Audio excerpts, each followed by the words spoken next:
Let's talk about a story in India next on OS, where heavy floods and landslides triggered by pre-monsoon rains in the northeastern state of Assam have killed at least 10 people and affected more than 500,000.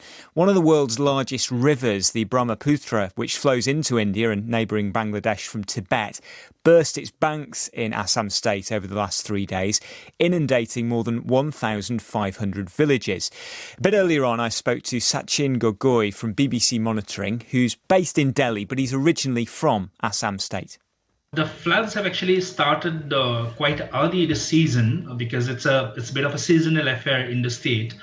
Every year, at least, there would be 2 to 3 waves of floods which come in. Especially this is a rainy season, and what is different this year is the rains have been very intense.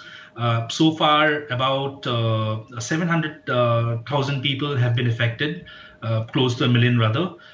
This entire state has a population of about 30 crores. So you can understand, how widespread the floods are and how much people have been affected. There are a few districts which have been particularly affected. Those include Nagaon, Hojai, and Dima Hasao district. Dima Hasao district, actually, we could see some very disturbing pictures. A train station was completely swept away. There was a train lying in mud and waters after heavy rains. So yes, floodwaters are somewhat receding now, but then again, you can never be complacent because the rains are going to continue. And actually, the real monsoon rains haven't even arrived. So once that comes, probably there'll be another even bigger wave of floods. Brahmaputra River is quite big, and actually it's both a boon and a bane for the state because it brings productivity to the soil. That's why the river is very important for its agriculture production. But at the same time, because of floods and failure of the authorities to make enough measures to control the floods, we see people to the tune of hundreds of thousands and millions being affected every single year. It has been an annual affair ever since we have known.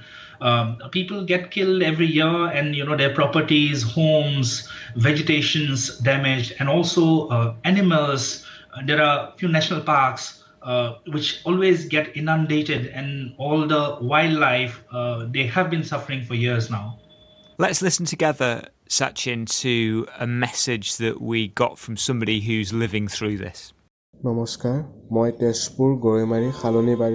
Greetings. I'm speaking from Saloni Bari in Tezpur. Because of the floods from the river, which lies 10 to 12 kilometres away from our homes, we get affected every year.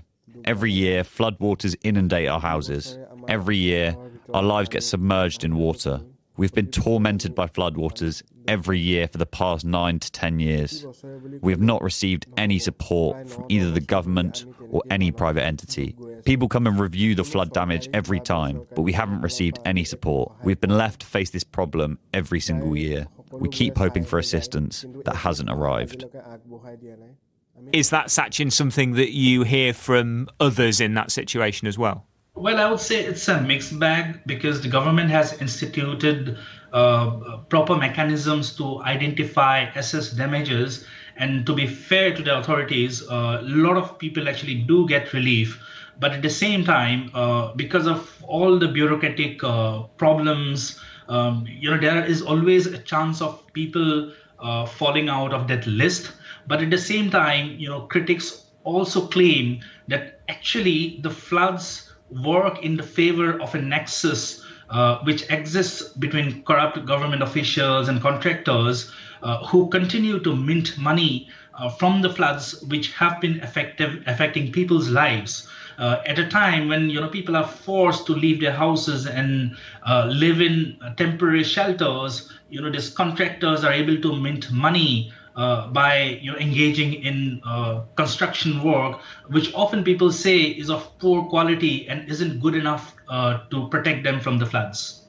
Are people afraid that these rains could get more intense and more severe in future because of the forecast effects of climate change? Climate change is definitely an important factor in that region. What also is critical is China, because China has control over the river Brahmaputra upstream.